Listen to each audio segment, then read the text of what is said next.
Je prends la décision de dénoncer la camarade Arlette Laguillet qui va chanter l'Internationale pendant sa fête. Donc je la dénonce. Donc j'exige en quelque sorte que vous envoyiez un inspecteur, puisqu'elle n'a pas payé de droit au chant du monde, et que c'est une entrée payante. Vous voyez ce que je veux dire, hein? Filmer et punir de Pierre Merejkovski. Réalisateur en 2020 de plus de 70 films, on peut dire qu'il est un auteur prolifique. Films, ciné-tracts, textes, pièces de théâtre, acteur, organisateur de projections, écrivain, musicien, créateur de sites internet et j'en passe, il est ce que l'on peut qualifier de protéiforme. Mais on doit aussi rajouter militant infatigable et engagé de la lutte contre le nucléaire, contre la voiture, pour l'écologie dans sa globalité. Comme il y a l'art brut, il y a aussi le cinéma brut, mais brut dans le sens d'une remise en question de la notion d'un cinéma d'auteur comme défini par la Nouvelle Vague dans les années 60. En effet, un auteur, c'est qui? C'est celui qui décide où il met la caméra et pourquoi il la met là. Or, Pierre Merejkovski se fout du cadre. Ça, c'est le choix du chef opérateur. Et ainsi, en fonction du cadreur ou de la production, vous avez un style totalement différent. Avec Emmanuel Le Fur à l'image et à la production Les Films Sauvages de Jean-Christophe Soulageant, vous avez par exemple Insurrection, Résurrection, noir et blanc parfait, long plan séquence et acteurs célèbres. Avec Hugues Poulain de l'Ardux Film et de Christian Foll, vous avez L'Aube, Moi autobiographie 16e version ou À propos d'Éric P. Film en couleur avec montage rapide à la Canal+ de l'époque et humour style Groland. Pourquoi est-ce que vous avez une automobile? J'ai pas d'auto. Il y aura un deuxième procès. Pourquoi pas pour me déplacer? D'accord. Vous savez qu'Éric Pététin a été enfermé en asile psychiatrique? Bon, je recommence. Vous savez qu'Éric P a été enfermé en HP parce qu'il se battait contre le tunnel du Somport. Avec Olivier Hazan et les Mutins de Pangée, que faire? Avec, je précise au passage, la brillantissime comédienne Dominique Cocard, et non Ocard, comme écrit au générique, qui ne sont chez Pierre Merejkovski jamais preuve de vérité. Il est très fort pour jouer le rôle de la victime. Ça doit être sa mère qui lui a donné le goût de la victimisation, puisqu'ils sont juifs, et qu'une partie de sa famille est morte dans les camps.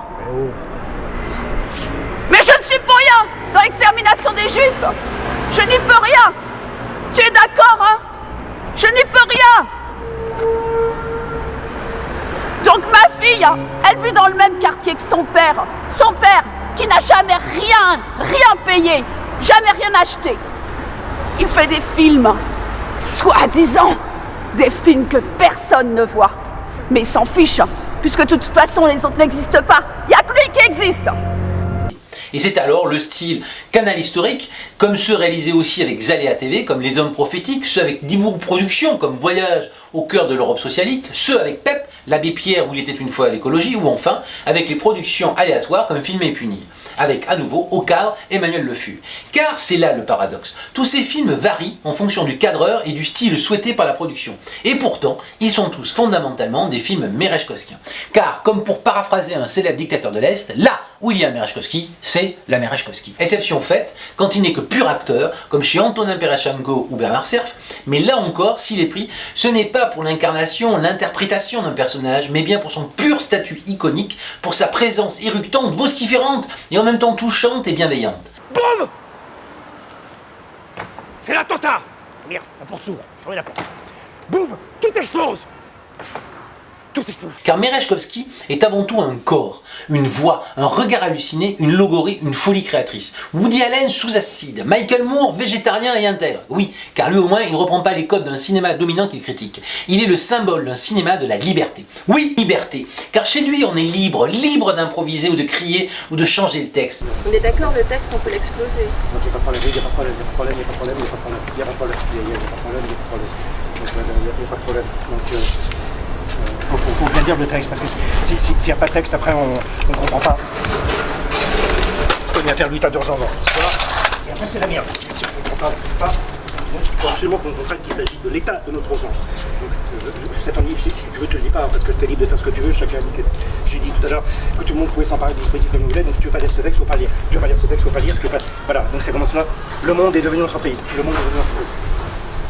Bah, y a un autre truc normalement. Non, là. Je regardais là. Alors, le monde est devenu entreprise. Est devenu, excuse-moi. C'est très important, est devenu, je suis désolé. Parce que c'est pas devient. Le monde. Qu'est-ce que j'ai dit? Il y aura des preuves d'ailleurs. Lui, il restera sur sa ligne, sur son monologue.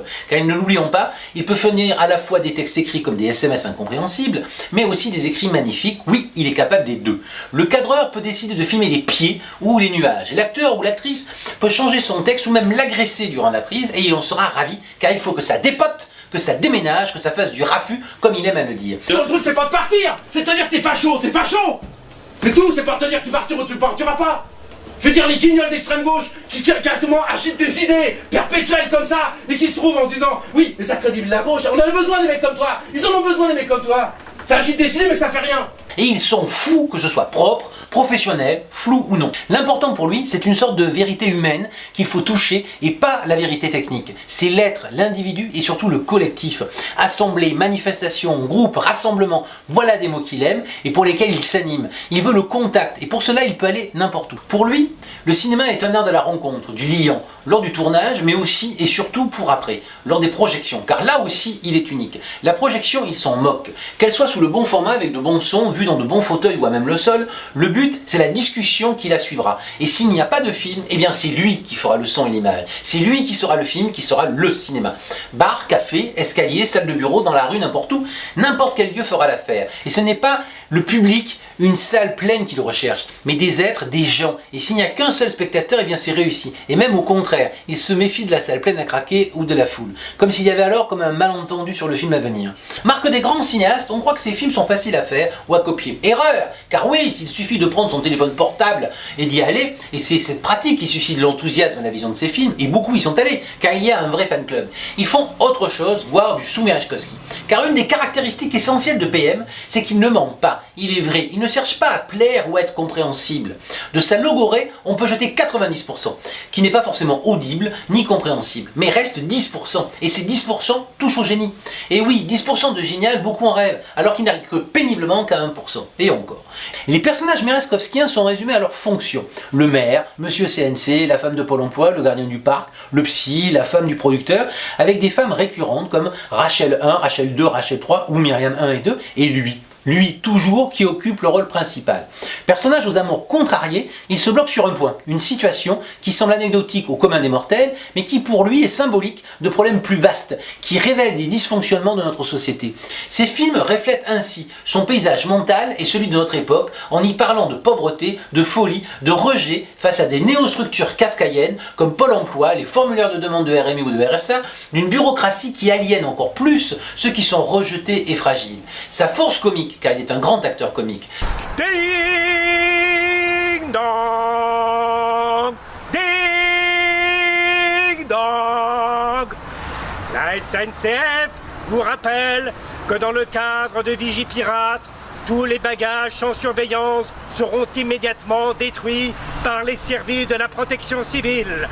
Ding dong. C'est lorsqu'il se confronte avec des passants ou des personnages qui ont accepté d'être filmés sans savoir de quoi il s'agit, et là, leur incompréhension et leurs doutes éclatent carrément à l'écran face à ces questions qu'ils ne comprennent pas. Et de la rencontre brutale de ces deux univers naît le comique, l'absurde de situation. Il a ainsi bloqué la porte d'une sortie de station de métro en éructant des applications absurdes ou déclaré d'un coup qu'une cabine téléphonique était de fait un kibbutz. Et son corps petit, maigre, en opposition avec sa voix puissante, déstabilise toujours l'interlocuteur qui ne sait pas à qui il a affaire, un pur fou, un intello ou un agitateur. C'est la politique de l'irrationnel, la folie oratoire jubilatrice qui révèle des failles du réel et des personnes. Film au titre tout aussi évocateur que Le RMI c'est la vie ou Nous voulons du chômage et autres hommes prophétiques, il crée du sens et de la réflexion en suscitant chez le spectateur toujours le rire ou la stupeur. Anne, et je peux savoir vos prénoms? Pardon? Arnie, et vous? Émilie. D'accord. Donc peut-être vous avez eu l'annonce par le cours Florent, non? Oui. Elle était restée affichée? Oui. Imaginons que le metteur en scène arrive sur le tournage en pleurant parce que sa femme l'a quitté, qu'il soit dans tous ses états et qu'il dise qu'est-ce que vous faites là, vous partez ou parce que dans ce cas-là il fait pas vraiment le film en disant en fait je vais parler de ma femme quoi. C'est-à-dire je vais pas faire ce film, je vais parler de ma femme, pourquoi elle m'a quitté. Enfin je veux pas vous pousser franchement, c'est pour essayer de comprendre. J'en sais rien. Mais vous êtes pas en tout cas du tout. Oui, vous non plus, vous n'êtes pas pour faire un syndicat des comédiens pendant un tournage, quoi, si ça vous plaît pas le film. Si vous voulez, parce que le problème, c'est que là, je propose quelque chose, mais vous voyez, là, vous l'avez lu le petit papier, là, vous avez eu le temps. Ouais. Oui, mais je comprends pas exactement ce que c'est. Voilà. Dans la vie, il écrit en permanence, joue du piano, lit toujours un livre russe trouvé en bibliothèque ou dans une poubelle, arrive toujours à l'heure précise, apprend par cœur ses textes, est adorable avec tout le monde, mange peu, ne fume pas, ne boit pas, ou alors un panaché les grands jours, et ne se déplace exclusivement qu'en vélo ou à pied. Il se méfie de la police, de l'administration, du KGB, des virus et de certains qu'il soupçonne d'appartenir à un autre groupe que celui auquel il prétend appartenir. Opposant farouche du nucléaire et de la voiture, ces films sont donc politiques au sens où ils dénoncent, montrent et proposent une autre vision du réel et de la société. Même si certaines sont carrément délirantes, elles révèlent par rapport à ça l'incohérence de notre société et nous font réfléchir sur notre époque et son organisation. Et c'est en cela que ces films sont indispensables, par leur fond et pour leur forme, et qu'ils nous font du bien. Filmer et punir est directement lié donc à son film précédent Insurrection Résurrection. Dans ce film, Merejkovski sifflote l'international durant 5 secondes. 5 secondes. Et ça suffit à la SACEM pour demander des droits d'auteur. Oui, des droits d'auteur. Pour avoir sifflé l'hymne du communisme, le chant des travailleurs pendant 5 secondes. Je n'ai pas coupable, Eric. Nous allons organiser une grande manifestation. Quoi ?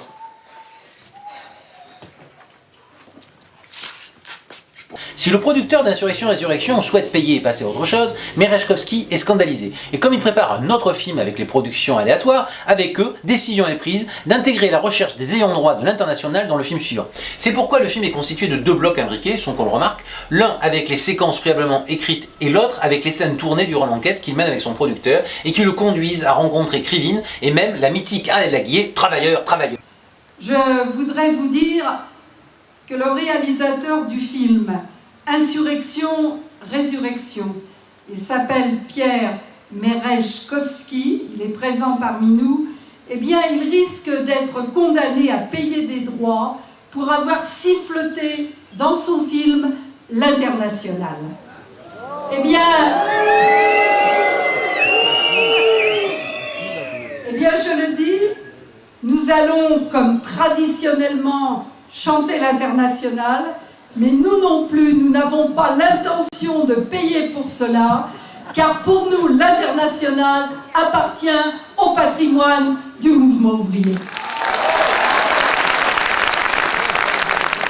Car oui, sans spolier le film, les droits appartiennent au PC, au Parti communiste français, avec à sa tête à l'époque Marie-Georges Buffet, qui était donc prête, sans le savoir, à envoyer à la sortie du film en 2003 des contrôleurs fiscaux contre une société qui produisait un film écologiste et gauchiste, car son réalisateur sifflotait l'international. Société kafkaïenne donc Merejkovskienne. Droit d'auteur, sujet sensible pour Pierre Merejkovski qui est contre. Il veut que ses films soient libres de droit et visibles sur YouTube, Vimeo et sur toute autre forme de plateforme gratuite et de partage. Position en contradiction avec le producteur du film qui pense au contraire que les nouveaux capitalistes sont justement les YouTube, GAFA et autres plateformes soi-disant gratuites, alors qu'elles vous matraquent de pubs, vous localisent, vous fliquent et vous suivent pour connaître vos goûts et vos désirs de consommation et qui gagnent de l'argent avec des films faits avec des salaires de misère, voire sans salaire du tout. Bref. Regardez Filmer et punir, puis plongez-vous dans l'œuvre de Pierre Merejkovski. Certains détesteront, diront que ce n'est pas du cinéma, et d'autres y verront au contraire une libération, un espoir. Et oui, c'est ça le cinéma expérimental, le cinéma différent, radical, dur et pur, brut, underground, non narratif, fou, conceptuel, d'avant-garde, structuré, d'art vidéo, direct, free, militant, engagé. Quel que soit le nom, c'est simplement LE vrai cinéma. Et le film est visible sur cinémutin.org. Alors, monsieur Merejkovski, comment ça va, aujourd'hui? Vous vous sentez bien? Comment allez-vous? Comment allez-vous? C'est la bande à Karamazov. Enfin, d'un seul coup, on a peur. On se dit que le confinement ne va jamais cesser. Il va jamais cesser. Alors, on se raccroche à ce qu'on peut et on a les larmes aux yeux parce que le gardien de l'immeuble que jadis on méprisait en le traitant de support du KGB, maintenant, monsieur Merejkovski, on pleure. Pourquoi? Parce que le gardien vous a donné la permission de téléphoner sur son portable pour appeler elle. Qui elle? Qui elle? Elle? Où elle? Où elle? Où elle? Où elle? Où elle? Où elle?